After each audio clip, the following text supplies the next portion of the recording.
ভাই একটু সোয়াবের কাজ করুন আর এই ভিডিওটা দেখুন। আসসালামু আলাইকুম রহমতুল্লাহি ওবরাকাতু। প্রিয় মুসলিম ভাই ও বোনেরা, আজকে আপনাদের সামনে দুইটি গুরুত্বপূর্ণ হাদিস বর্ণনা করব। প্রথম হাদিসটি হচ্ছে, রাসূল সাল্লাল্লাহু আলাইহি ওয়াসাল্লাম বলেন, জাহান্নামের আগুন 1000 বছর জ্বালানোর পরে সেটির রং হয়েছে লাল।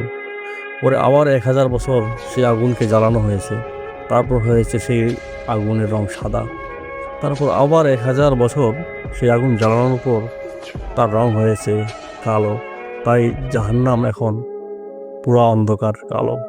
এই ভয়ানক আগুন থেকে আল্লাহ আমাদেরকে, আপনাকে, সবাইকে হেফাজত করুন। ভাই, এই দুনিয়াটা আসলে অল্প দিনের। এই দুনিয়াটা হচ্ছে আমাদের পরীক্ষার জন্য। এই দুনিয়াটা হচ্ছে মুমিনদের জন্য কারাগার। এটা হচ্ছে সুখ শান্তি ভোগ করার জায়গা না। সুখ শান্তি ভোগ করার জন্য আল্লাহ আমাদের জন্য জান্নাত রেখে দিয়েছে।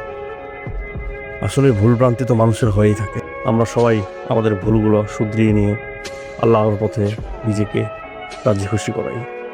আল্লাহ যেন আমাদের আমলগুলোকে কবুল করেন, আমিন। আর দ্বিতীয় নম্বর হাদিস, সেটি হচ্ছে, রাসূল সাল্লাল্লাহু আলাইহি সাল্লাম বলেছেন, আমার যেসব বাণী তোমাদের কাছে পৌঁছায় তুমি সেটা অবশ্যই অন্যের কাছে প্রচার করো। সেটি একটি আয়াত হলো। তাই রাসূল সাল্লাল্লাহু আলাইহি সাল্লাম যেহেতু আমাদেরকে প্রচার করতে বলেছেন, তাই অবশ্যই এই ভিডিওটি সবাই শেয়ার করে দেবেন, যেন আরও হাজার হাজার বা লক্ষ লক্ষ মানুষ এই ভিডিওটি দেখে কিছু হেদায়েত হতে পারে। আল্লাহ আমাদের সবাইকে জাহান্নামের এই ভয়ানক আগুন থেকে রক্ষা করুক, আমিন। আসসালামু আলাইকুম রহমতুল্লাহি ওয়া বারাকাতুহু।